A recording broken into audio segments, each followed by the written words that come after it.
जोध सिंह में इमाम मस्जिद ने मस्जिद के पैसों वाले बॉक्स में करंट छोड़ दिया। चोर चोरी करते वक्त ध्यान से चला गया। ਅੱਗੇ ਵੀ ਇਹਨੇ 3-4 ਵਾਰੀ ਗੱਲਾਂ ਤੋੜਿਆ। ਉਹਨੂੰ ਇਸ ਗੱਲ ਦਾ ਇਲਮ ਹੈ ਵੀ ਕਰੰਟ ਇਹਦੇ ਜੇਗਾ, ਫਿਰ ਵੀ ਹੱਥ ਤੇ ਛਾਪਰ ਚੜਾ ਕੇ ਇਹ ਵਕੂਆ ਕਰਨ ਦਿਆ। अस्सलाम वालेकुम, मुर्दो पॉइंट के साथ मैं हूं आपका मेज़बान अली बादामी। नाजरीन, ये वो गल्ला है जिसके पूरे सोशल मीडिया पर कल के चर्चे हैं और ये गल्ले की तस्वीर आप साथ देख सकते हैं कि ये वो मस्जिद के अंदर लगाया गया चंदा इकट्ठा करने के लिए ये गल्ला है और इसके अंदर जो यहाँ के कारी साहब हैं, मौलवी साहब हैं, उन्होंने करंट छोड़ा था इस वजह से ताकि ये जो पैसे इसके अंदर होते हैं गले को महफूज किया जाए।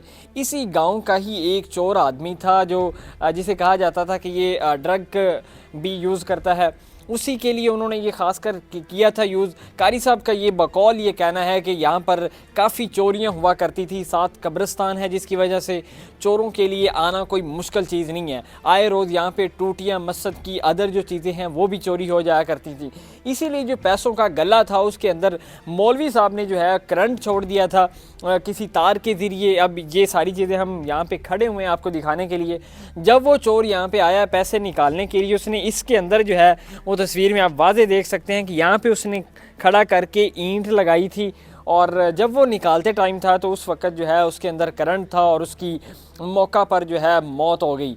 अब इस बात में हकीकत क्या है कि इस करंट की वजह से मौत हुई है? जी मेरे साथ यहाँ पे इसी गांव के ये मौजूद हैं, इनसे हम जानते हैं कि असल वाक़या क्या हुआ था। ਵਾਕਿਆ ਇਹ ਹੋਇਆ ਵੀ ਅੱਗੇ ਵੀ ਇਹਨੇ 3-4 ਵਾਰੀ ਗੱਲਾਂ ਤੋੜਿਆ ਤੇ ਐਲਾਨ ਕੀਤਾ ਗਿਆ ਸੀ ਬਕਾਇਦਾ ਮਸਜਿਦ ਦੇ ਵਿੱਚ, ਪਿੰਡ ਵਾਲੀ ਵੱਡੀ ਮਸਜਿਦ ਜਾਮਿਆ ਚ ਐਲਾਨ ਕੀਤਾ ਗਿਆ ਸੀ ਇਹ ਨੁਕਸਾਨ ਕਰਦਾ, ਇਹਨੂੰ ਬਚਾਓ।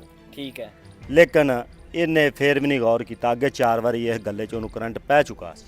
अच्छा, पहले भी आंदा सी चोरी करन? ਪਹਿਲੇ ਵੀ ਆਉਂਦਾ ਸੀ। ठीक है। 4 ਵਾਰੀ ਅੱਗੇ ਕਰੰਟ ਪੈ ਚੁੱਕਾ ਲੇਕਿਨ ਫਿਰ ਵੀ ਨਹੀਂ ਮੁੜਿਆ। ਫਿਰ ਵੀ ਹੱਥ ਤੇ ਛਾਪਰ ਚੜਾ ਕੇ ठीक ਤੇ है। ਗੱਲਾ ਭੰਨਦਾ ਪਿਆ ਸੀ ਵਿੱਚੋਂ ਪੈਸੇ। ਜਿਸ ਟਾਈਮ ਉਹਨੂੰ ਗੱਲਾ ਤਾਲਾ ਖੋਲਿਆ ਉਸ ਟਾਈਮ ਉਹਦੇ ਹੱਥ 'ਚ ਪੈਸੇ ਹੀ ਮਰੇ ਪੈ ਦੇ। ठीक है। ਮੰਜੀ ਦੇ ਪੁਲਿਸ ਵਾਲਿਆਂ ਪਾਇਆ ਤੇ ਉਸ ਟਾਈਮ ਵੀ ਉਹਦੇ ਹੱਥ 'ਚ ਪੈਸੇ ਹੈਗੇ ठीक है। ਤੇ ਬਾਕੀ ਇਹ ਵੀ ਇਸ ਵਕੂਏ ਨਾਲ ਮਰਿਆ। ਅੱਛਾ, ਤੇ ਉਹ ਕਹਿੰਦੇ ਨੇ ਵਿੱਚ ਕਰੰਟ ਛੱਡਾ ਗਿਆ ਤੇ ਇਹ ਪੂਰੇ ਮਹੱਲੇ ਨੂੰ ਪਤਾ ਹੈਗਾ ਸੀ, ਪੂਰੇ ਪਿੰਡ ਨੂੰ? ਇਹ ਪੂਰੇ ਪਿੰਡ ਨੂੰ ਪਤਾ ਹੈ ਵੀ ਤੇ ਪਹਿਲੇ ਉਹ ਕਿਵੇਂ ਚੋਰੀ ਕਰਦਾ ਸੀ? ਹਾਲਾਂਕਿ ਕਰੰਟ ਤਾਂ ਪਹਿਲੇ ਵੀ ਹੋਣਾ ਫਿਰ। ਕਰੰਟ ਰਾਤ ਨੂੰ ਛੱਡਦਾ ਸੀ 10 ਵਜੇ ਤੋਂ ਬਾਅਦ, ਸਵੇਰੇ 4 ਵਜੇ ਖਤਮ ਮੌਲਵੀ ਕਰ ਦਿੰਦਾ। ਠੀਕ ਹੈ। ਲੇਕਿਨ ਉਹਨੂੰ ਇਸ ਗੱਲ ਦਾ ਇਲਮ ਹੈ ਵੀ ਕਰੰਟ ਇਹਦੇ 'ਚ ਹੈਗਾ, ਫਿਰ ਵੀ ਹੱਥ ਤੇ ਛਾਪਰ ਚੜਾ ਕੇ ਅੱਛਾ। ਤੇ ਉਹ ਇਹ ਵਕੂਆ ਕਰਨ ਦਿਆ ਤੇ ਚੰਗੀ ਗੱਲ ਨਹੀਂ। ਅੱਛਾ, ਤੇ ਇਸ ਤੋਂ ਇਲਾਵਾ ਵੀ ਮਸਜਿਦ ਦੇ ਵਿੱਚ ਕਰੰਟ ਛੱਡਣ ਦੀ ਕਿਹੜੀ ਹੈ ਜੀ ਨੌਬਤ ਆ ਗਈ ਵੀ ਹੋਰ ਚੀਜ਼ਾਂ ਵੀ ਚੋਰੀ ਹੋਈਆਂ ਸੀ? 3 ਪੱਖੇ ਲੱਥੇ ਨੇ, ਬੈਰਿੰਗ ਲੱਥੀ ਏ, ਫਿਰ ਮੋਟਰ ਵਗੈਰਾ ਵੀ ਲੱਥੀ ਇੱਥੋਂ। 300 ਫੁੱਟ ਪਾਣੀ ਵਾਲਾ ਪੈਪ ਸੀ ਜਿਹੜਾ ਉਹ ਵੀ ਕੱਟ ਕੇ ਇਹੋ ਨਿਸ਼ਾਈ ਚੁੱਕ ਕੇ ਲੈ ਕੇ ਜਾ ਰਿਹਾ। ਅੱਛਾ, ਤੁਹਾਨੂੰ ਕੀ ਲੱਗਦਾ ਹੈ ਕਿ ਉਹਦੀ ਜਿਹੜੀ ਮੌਤ ਹੋਈ ਹੈ ਕਰੰਟ ਦੀ ਵਜ੍ਹਾ ਤੋਂ ਹੋਈ ਹੈ ਜਾਂ ਉਹਦਾ ਹੱਥ ਫਸ ਗਿਆ? ਕੱਲ ਮਹੱਲੇ ਵਾਲੇ ਕਹਿ ਰਹੇ ਸੀ, ਪਿੰਡ ਵਾਲੇ ਅਸੀਂ ਪੁੱਛਿਆ ਵੀ ਉਹਦਾ ਹੱਥ ਦੇ ਉੱਤੇ ਉਹ ਬੈਰਿੰਗ ਆ ਗਏ ਜਿਸ ਦੀ ਵਜ੍ਹਾ ਤੋਂ ਛੁਡਾ ਨਹੀਂ ਸਕਿਆ, ਜਾਂ ਕਰੰਟ ਦੀ ਵਜ੍ਹਾ ਤੋਂ ਹੋਈ ਹੈ? ਤੁਹਾਨੂੰ ਕੀ ਲੱਗਦਾ? ਇਹ ਉਹਦੀ ਮੌਤ ਕਰੰਟ ਦੀ ਵਜ੍ਹਾ ਨਾਲ ਹੀ ਹੋਈ ਹੈ। ਤੁਹਾਨੂੰ ਕੀ ਲੱਗਦਾ ਮਹੱਲੇ ਵਾਲਿਆਂ ਨੇ ਕੀ ਕੀਤਾ? ਮੈਂ ਸੁਣਿਆ ਸੁਲ੍ਹਾ ਹੋ ਗਈ ਹੈ ਜਾਂ ਪੁਲਿਸ ਨੇ ਕੋਈ FIR ਕਰ ਦਿੱਤੀ ਬਾਅਦ ਦੇ, ਕਹਿ ਰਹੇ ਸੀ ਸੁਲ੍ਹਾ ਵੀ ਹੋ ਰਹੀ ਹੈ, ਤੇ ਕੀ ਮਾਮਲਾ? ਸੁਲ੍ਹਾ ਕੱਲ ਹੋਈ ਹੈ, ਮਸਜਿਦ ਦੇ ਵਿੱਚ ਬਹਿ ਕੇ ਸੈਨ ਗੁੱਠੇ ਹੋ ਗਿਆ ਸੀ। ਕਿਸ ਚੀਜ਼ ਦੀ ਹੋਈ ਹੈ? ਵੀ ਮੌਲਵੀ ਸਾਹਿਬ ਨੂੰ ਕੋਈ ਇਹਦੇ ਖਿਲਾਫ ਕਾਰਵਾਈ ਨਹੀਂ ਕੀਤੀ? ਕਿਸੇ ਦੇ ਬਰਖਲਾਫ ਕਾਰਵਾਈ ਕੋਈ ਨਹੀਂ ਕਰਨੀ, ਇਹ ਉਹਦੀ ਫੈਮਿਲੀ ਨੇ ਕਿਹਾ ਜੀ? ਫੈਮਿਲੀ ਨੇ ਕਿਹਾ। ਅੱਛਾ।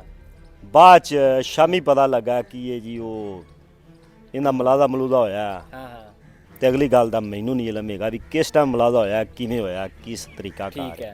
हमने यहाँ के लोगों का सर्वे किया, उनसे हमने पूछा कि उनका क्या सीन है, लेकिन ये पूरा एक गांव है जोधपुर, ये पत्तों की तहसील है, उसके अंदर ये आता है और ये मस्जिद भी एक कब्रिस्तान के अंदर है। एक छोटा सा गांव है, यहाँ के लोग बिल्कुल जो है ना मुत्तहिद हैं आपस में। उन्होंने वहाँ पे इत्तफाक किया, उन्होंने कहा जी अब करना क्या चाहिए। ये साथ ही आप मेरे पीछे आप देख सकते हैं कब्रिस्तान, और कब्रिस्तान के पीछे जो है ना ये गांव है।